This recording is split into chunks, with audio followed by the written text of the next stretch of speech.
Hello guys! Welcome back to my channel mga kachika. So ito na guys ang latest update sa ating showbiz chika. Reunion movie pala ito nila Direk Brillante Mendoza, Alan Paule at Coco Martin.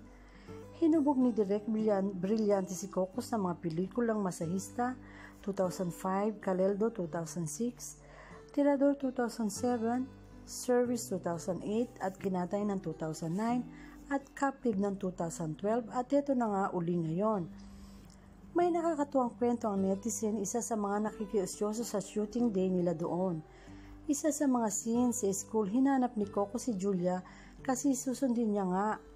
Tapos pagdating doon ay wala si Julia, haha, nagalit si Coco tas nagpaharurot ng motor. Mainitin talaga ulo ni Sir Cardo, ika pa ng isang fan na nakaabang sa kanilang mga scene doon. At sa bubong na yan, ang bahay nila, yan ang second location. Diyan talaga, kunwari ang bahay nila, ika pa ng fan.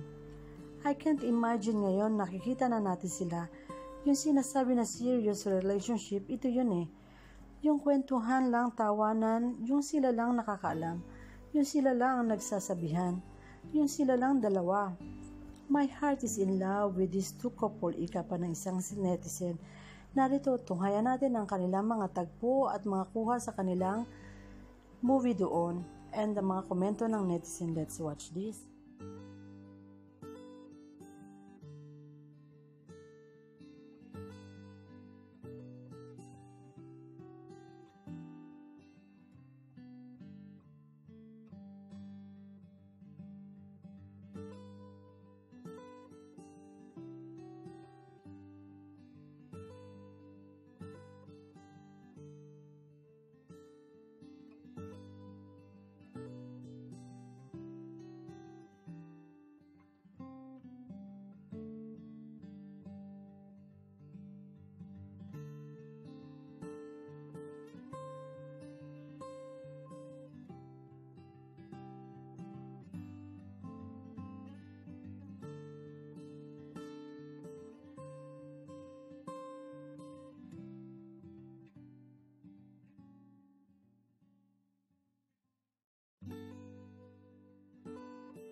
Coco at Paula Oriental Mindoro's movie shooting. Stronger than ever, happy #Coco Jewel Day. Ano kaya pinag-usapan nila? Mga bagay na sila lang dalawa may alam. Yan ang tunay na couple, sila lang dalawa. Hayayay couple.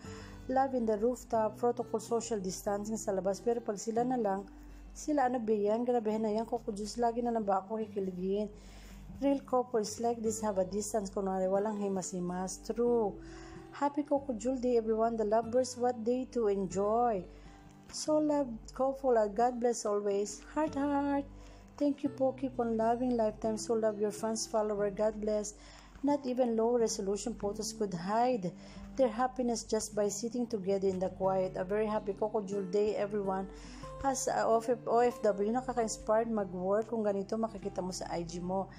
Hindi sila nagiging sweet sa isa't isa dahil alam na marami ang nakamasid sa kanila. Siguro kung talagang sila lang dalawa. Wow, syrup sa ice. Busog na kami. Wow, sarap sa ice. Coco Jules, more picture pa. At least Coco Jules is real. Happy March. God bless Coco Jules. Anong passenger seat dito tayo upo sa tabi ng kapitan? At syempre, dapat nakaupo din ang reyna ko. Hindi siya pwedeng mapagod. Hi, Captain Julia.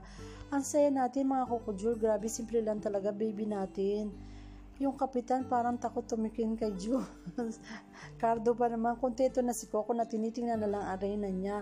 Bahala, nakatayo siya basta nakabantay sa kanya. For watching guys, yan po ang ating latest update sa ating Chika News for today. Thank you for watching. See you again for my next vlog.